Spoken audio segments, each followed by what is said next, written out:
Hi, this is the Cold Vengeance community. We share the most captivating and intriguing stories that end in cold revenge. Subscribe and stay with us. I always thought my brother and I were close, but over time I realized that closeness was just a word we used to justify our mutual presence in each other's lives. I grew up dreaming of creating something of my own, something completely mine, and for a long time I searched for an idea, a project that could change my life.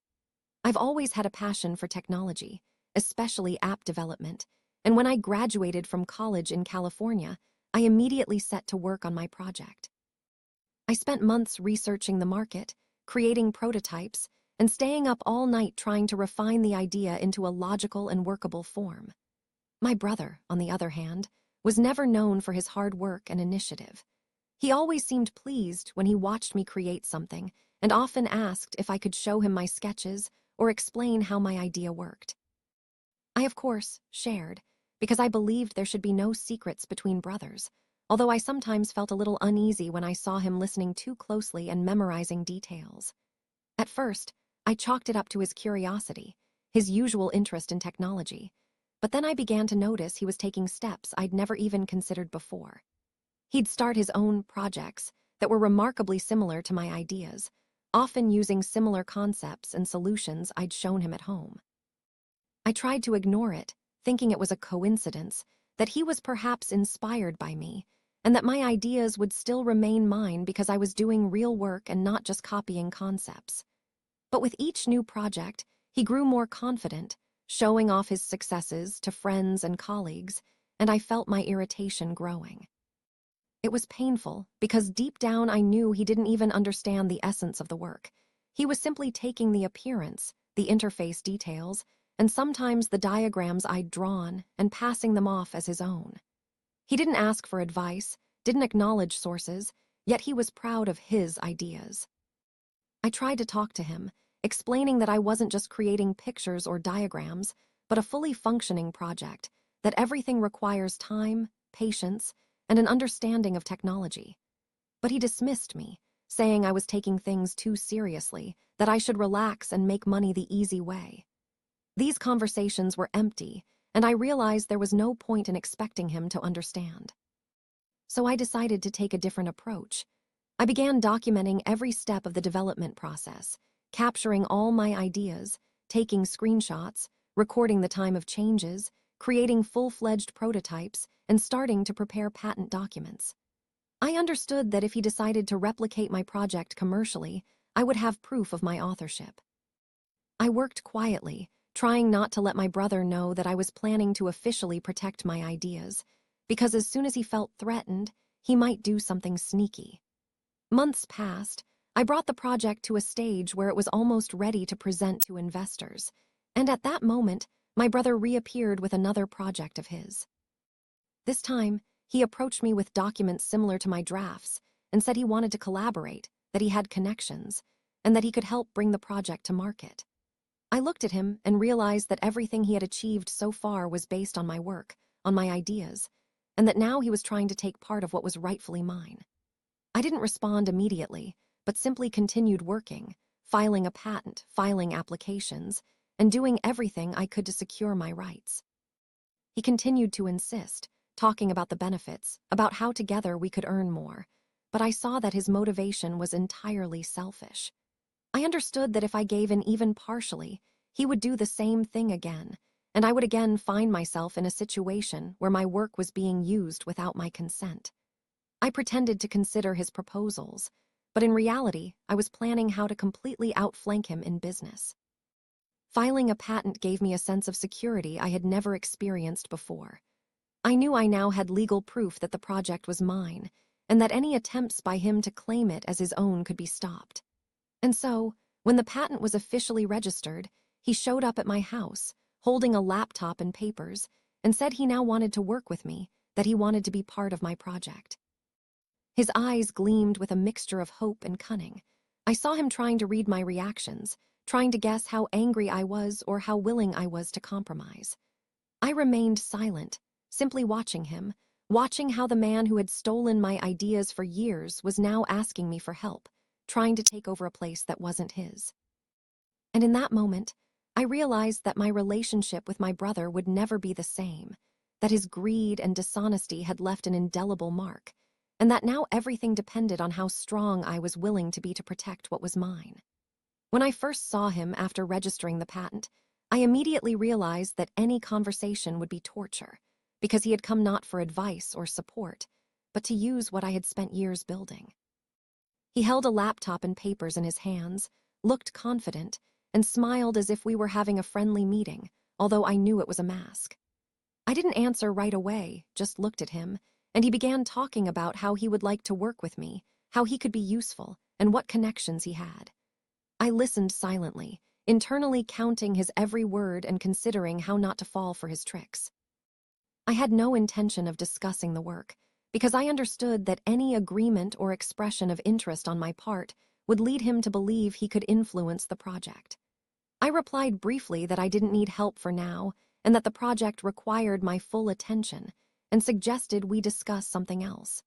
He pretended to accept this, but a spark of irritation flashed in his eyes.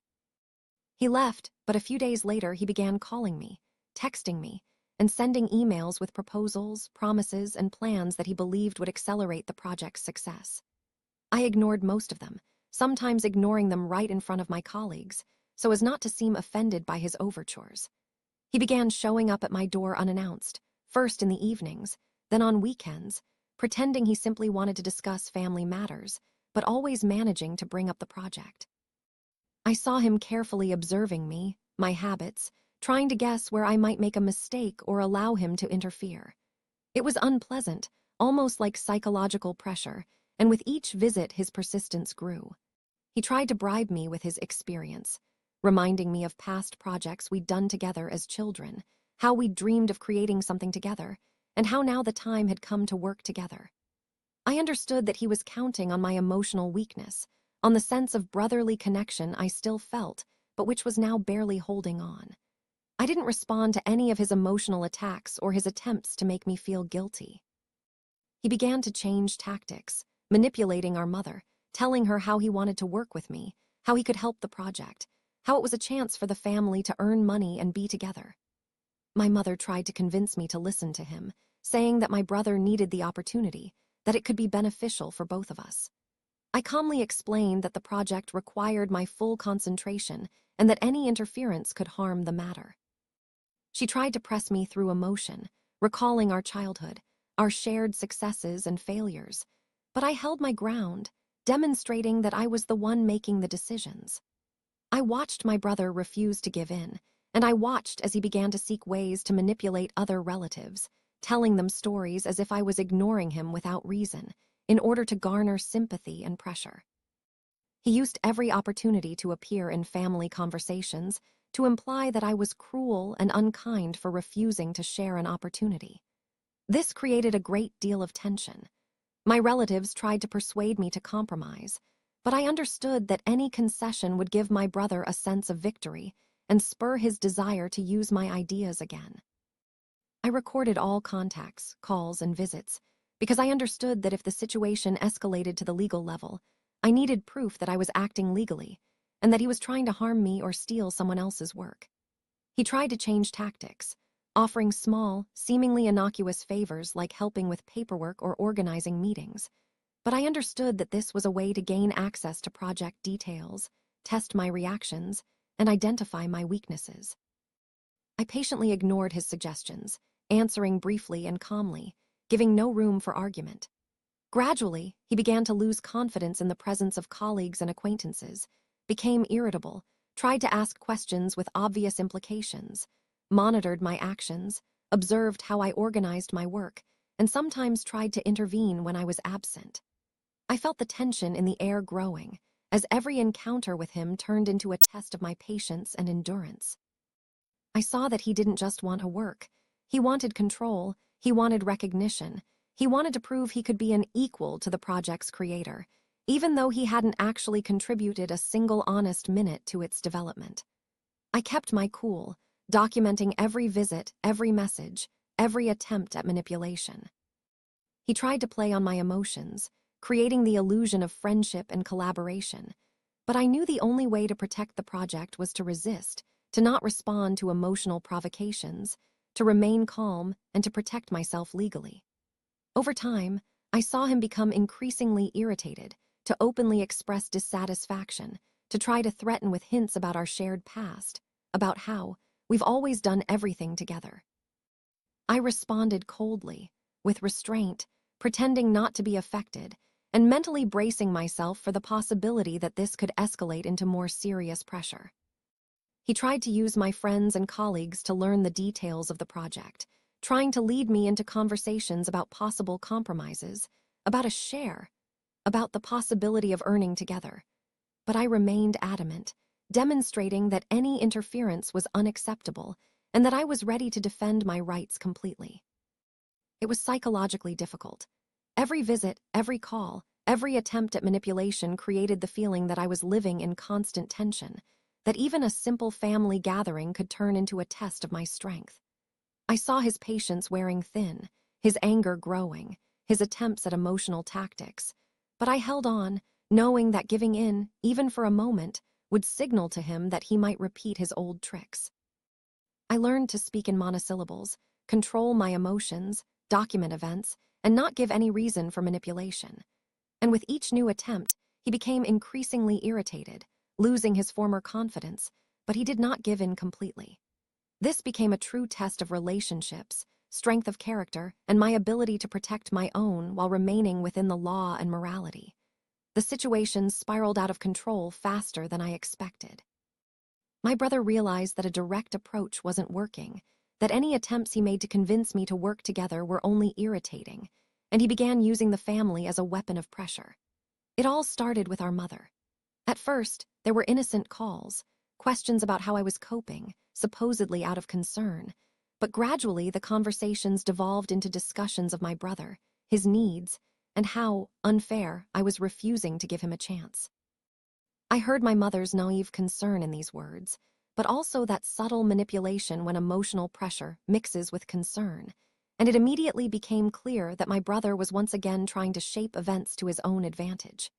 A few weeks later, my sister joined him. She had previously shown no interest in the project, but now began complaining that I was being harsh with my brother, that I should be kinder and think about my family. They naively thought that if I gave in, the conflict would disappear and my brother would finally feel included. I understood that the situation went beyond ordinary family conversations and that this was already pressure that could affect my decisions and workflow. Every visit from my brother, every conversation with relatives became a test of my endurance.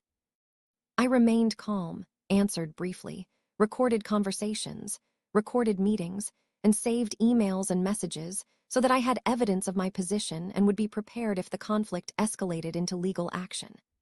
But the hardest part was that I saw my loved ones begin to doubt, begin to divide sides, look for reasons to compromise, and this created the feeling that I was fighting not only with my brother, but also with those I considered allies. My brother was a master of cunning. He knew how to combine pity with persuasion, demonstrating that he simply wanted to be part of the project and that I was cutting off any attempts at collaboration. I watched as he gradually introduced this line into conversations with relatives, talking about his past participation in projects, recalling childhood, shared moments, and doing it in a way that allowed emotions to prevail over common sense. My mother, sister, and even my uncle began discussing the need for compromise with me, but I continued to calmly reply that the project was my business and that I was only willing to consider collaboration within a strict structure and documented controls. Their attempts to induce guilt sometimes reached the point where, at family gatherings, I found myself in the middle of long monologues about how, cruelly and unfairly, I was treating my brother, how he deserved a chance, and how all of this could affect our family relationships. With each such conversation, my irritation grew, but I understood that showing emotion would become an excuse for further manipulation. I learned to smile politely, give short answers, dismiss attempts to discuss the project, and stand my ground. My brother, meanwhile, was constantly present in these conversations, observing my reactions like a predator looking for a weak spot to exploit. I watched him become increasingly irritated with each visit, sometimes trying to insert sarcastic remarks or snide comments, testing whether I would lose my temper. Sometimes I thought he enjoyed watching my relatives try to persuade me to give in, watching emotions begin to overwhelm logic. One day, the situation reached a climax. My brother invited several mutual friends over who didn't know all the details and began explaining the project to them, portraying it as me, not giving him the opportunity to help, which ultimately resulted in injustice and a loss of potential benefit for everyone. I listened silently, taking in every word, watching people begin to doubt, ask questions, and seek compromise. I understood that any word I uttered could be used against me, so I continued to respond with facts, talking about the patent, how the project was entirely mine, that third-party interference was unacceptable, and that any proposals must undergo official review. But the pressure mounted. My mother tried to gently persuade, my sister interjected with emotional remarks, and my friends asked questions, expecting some kind of compromise. I felt the nervous tension mounting, every minute of our conversation turning into a test of my resilience. My brother tried to use every pause to interject his thoughts, pushing me to say things that could be interpreted against me, and I saw his eyes blaze as he searched for an opportunity to win.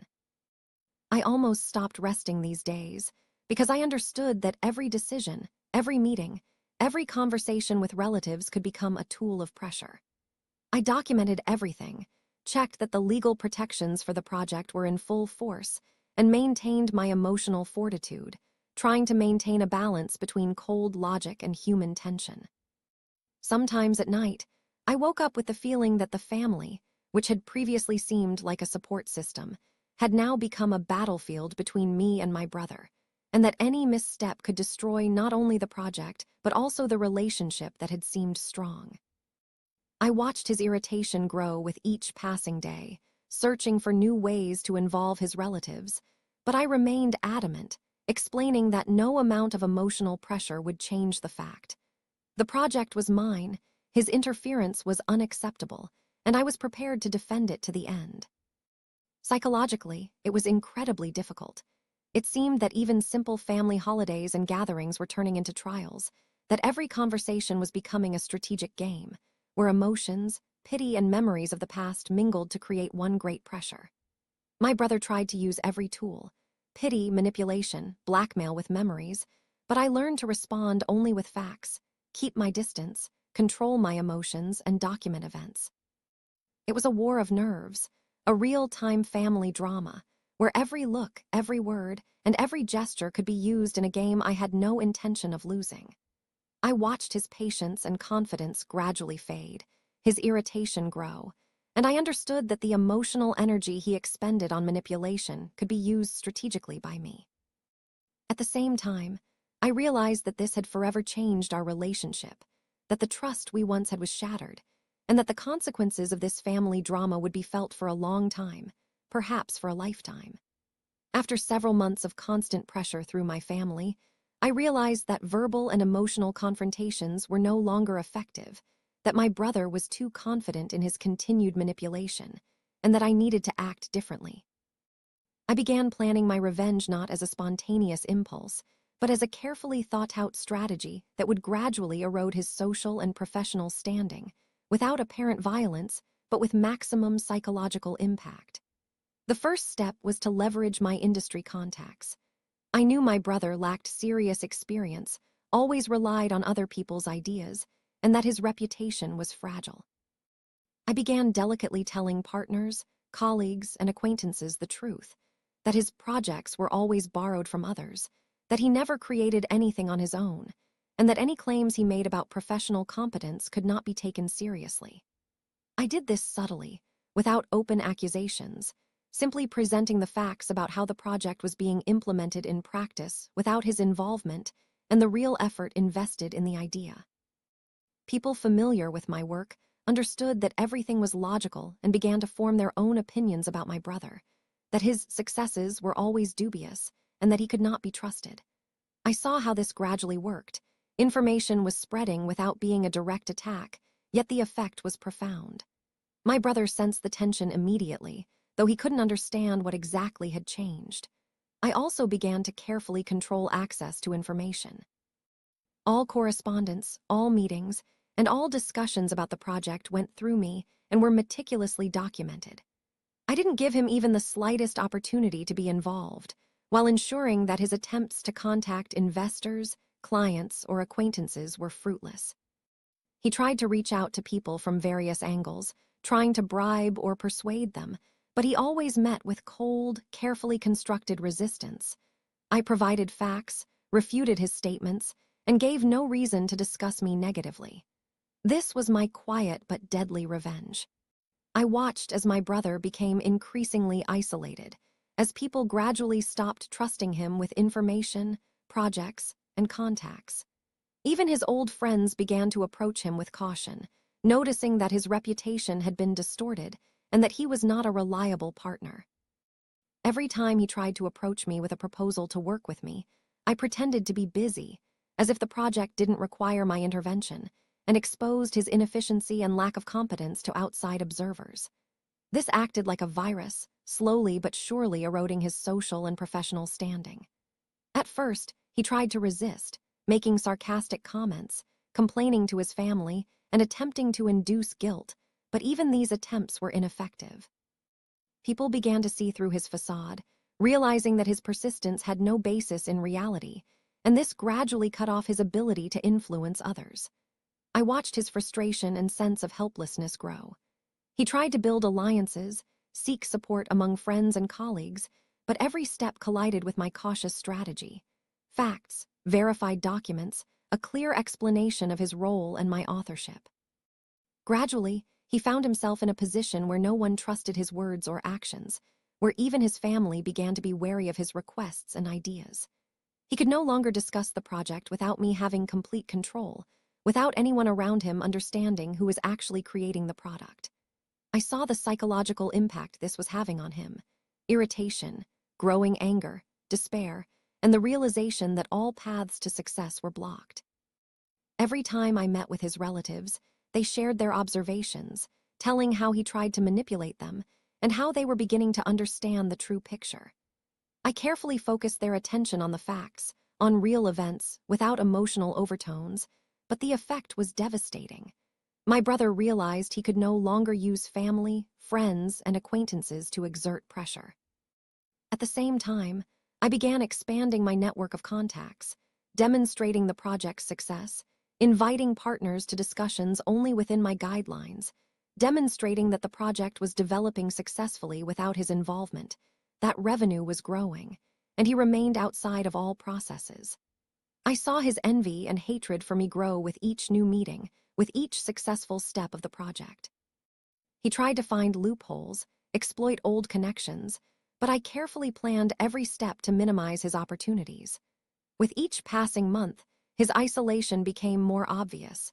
Colleagues stopped including him in meetings, partners didn't respond to his emails, and friends became more cautious, seeing him constantly in conflict and unable to demonstrate competence.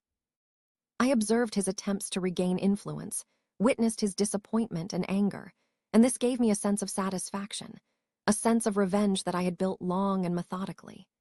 He found himself completely alone professionally and socially, forced to watch as the project he had tried to steal developed and succeeded without his participation. And yet, he understood that every step he had taken to manipulate or pressure me had been calculated by me and used against him. I saw how this changed his psychological state: irritation, fear, helplessness, anger, all emotions intensified, but there was no way to influence me or the project. His social isolation became a real form of punishment, his reputation destroyed, and he was left completely vulnerable. This was my revenge, not through direct attack or public humiliation, but by creating conditions where my brother was left alone, deprived of support, opportunities, and influence, while simultaneously watching his past attempts to appropriate someone else's work backfire on him. I watched the hatred grow within him, his recognition of his defeat, and this gave me a sense of power and satisfaction that I had built over months, step by step, document by document, meeting by meeting. Every glance from him, every attempt to intervene, every unanswered phone call, all of this reinforced the effect of revenge and confirmed that the strategy had worked. It was complete social isolation, the destruction of his influence, and the recognition that he had forever lost the control he had tried to wrest from others. And I savored every minute of this justice, knowing that months of patience and planning had paid off. The project was protected, my brother was stripped of his influence over my life and work, and the hatred he had aroused in me had been turned entirely against him. When I began planning the final move, I knew it had to be more than just revenge, but the complete destruction of the world my brother had tried to build around my ideas. I proceeded methodically, step by step, and every detail was carefully considered. First, I ensured the project was completely independent of him. All key decisions were made by me. All contacts with partners, investors, and clients were under my control. I expanded the network, demonstrated real growth and success, and demonstrated to people that the project was thriving without him, that his contribution was zero, and that he remained outside of all processes. I neutralized every mention of my brother in professional circles with documentation. Letters, reports, presentations, everything confirmed who was really creating the product. Partners and colleagues began to understand that his claims to participation and authorship were empty, and his attempts to intervene were pointless. I saw the impact this was having on him. His irritation grew daily, but he still didn't understand that the situation was beyond his control. The next step was social isolation. I gently, without aggression, guided relatives and friends to understand that my brother had long been manipulative, that he was untrustworthy, and that any attempt to interfere with the project was unacceptable. His mother and sister gradually began to realize that his persistence wasn't a request for help, but an attempt at control. His friends and acquaintances, seeing that none of his plans were working, began to distance themselves. I watched him lose confidence, and his feelings of helplessness and anger grow. I didn't give him the slightest incentive for backtracking or compromise, kept my distance, calmly observed, and documented every step. The moment came when I decided to take my revenge to its climax. I arranged a meeting attended by all my relatives, partners, and a few colleagues involved in the project. He came hopping to convince someone of his importance and usefulness, but I had prepared everything in advance. I began demonstrating the project's results, showing graphs, successful deals, profit growth, investor presentations, everything that proved the project was completely under my control and developing without his involvement. Then, I gradually introduced facts about his past interference, emails, screenshots, dates when he tried to appropriate my ideas, and specific examples of his manipulations through my family. All of this was presented without emotion, with documentary evidence. His face began to change, irritation, then growing rage, and finally the realization that he no longer had any influence.